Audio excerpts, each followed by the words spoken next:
You're listening to the Murder Speaks podcast, the show that spills the tea about true crime. Here's your host, Wendy Hinbest.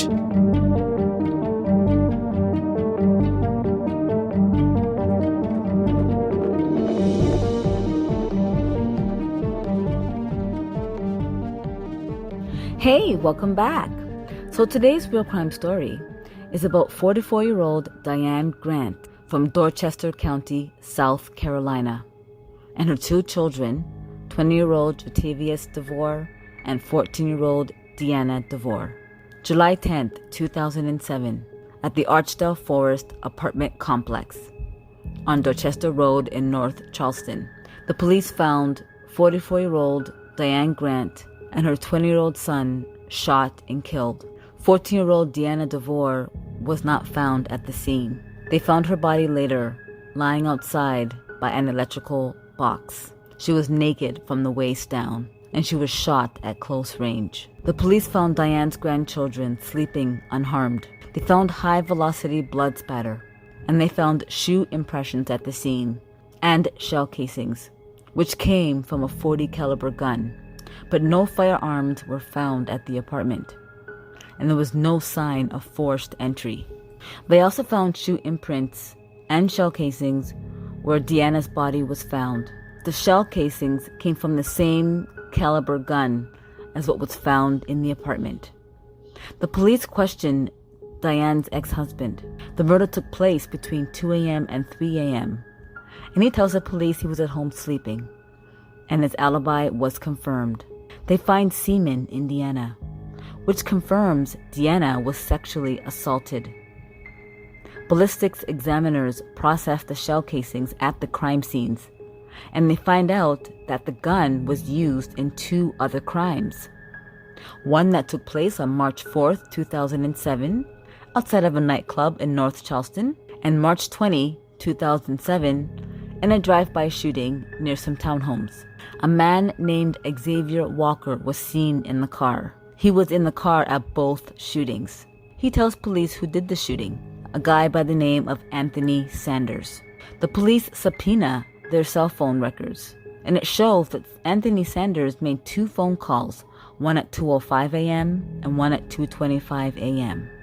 And his phone pinged off a cell tower less than a mile away from the shooting of Diane and her two children. So the police interview Anthony's girlfriend, and she tells police he came over and left around 10 p.m. So the police finally question Anthony. Where's the gun? What gun? Your .40 caliber. A .40 caliber?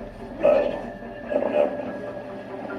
So you're not being honest with us. See, we can't help you. I don't have a gun, man. I don't own a gun. You were at the club on School Avenue on March the 4th, and you came out and you got into a pickup truck and you shot the club up. Shot up in the air, and then you shot one round in the club. March 20th, you and Xavier, you pulled up to where several people were out on the sidewalk, and you fired several rounds, and the word is the gun's in your hand. If you don't tell us who has the gun, we're going to charge you with murder. Murder? Yes, sir. What murder? Murdered 3 people over at apartments. They take a DNA swab from Anthony Sanders. Neighbors tell police that they have seen him talking to DeAnna. And on March 4th, when the shooting took place outside of the nightclub, a bouncer witnessed Anthony doing the shooting. He was shooting the gun in the air. August 3rd, 2007, the police talked to one of Anthony's friends. He tells police that his truck was broken into and some stuff was stolen, including a .40 caliber gun that he kept in the truck, the same caliber that was used in the triple homicide. And he drove a big black pickup truck, the same kind of vehicle that was seen during both of the shootings. He tells police that sometimes he lends it to his friend, Anthony Sanders. Late October 2007, the police match Anthony's DNA to the DNA found on DeAnna. The police have an idea of what happened that night. Anthony knocked on the door, and when he found out DeAnna was home alone with the little kids, he sexually assaulted her. And when her mother and brother came home, he shot them both. Then DeAnna ran out of the house to keep him away from the kids sleeping in the beds. And when he caught up to her, he shot her enough to make sure she was dead. And the police know this wasn't a random crime. Anthony was charged with 3 counts of murder. He was sentenced to life in prison without the possibility of parole, and the murder weapon was never found. Unbelievable. This guy is a monster. She was only 14 years old. My goodness. I have 5 children. My oldest, it's going to be 13 very soon. And this kind of stuff really gets under my skin, especially when it has to do with kids. I hate hearing about these kind of stories that kids are involved. She was 14. She was a young, innocent girl. And not only did he sexually assault her, but he killed her. I hope he rots in jail. Thank you for joining me on this week's true crime story. If you like it, please share it. Sharing is caring.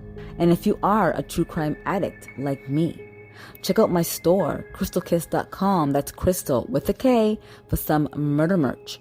I sell t-shirts, hoodies, leggings, tank tops, and I sell face masks. So check it out. Free shipping on everything in the store. Stay healthy and stay safe, people. Don't forget to subscribe. Thanks. Bye.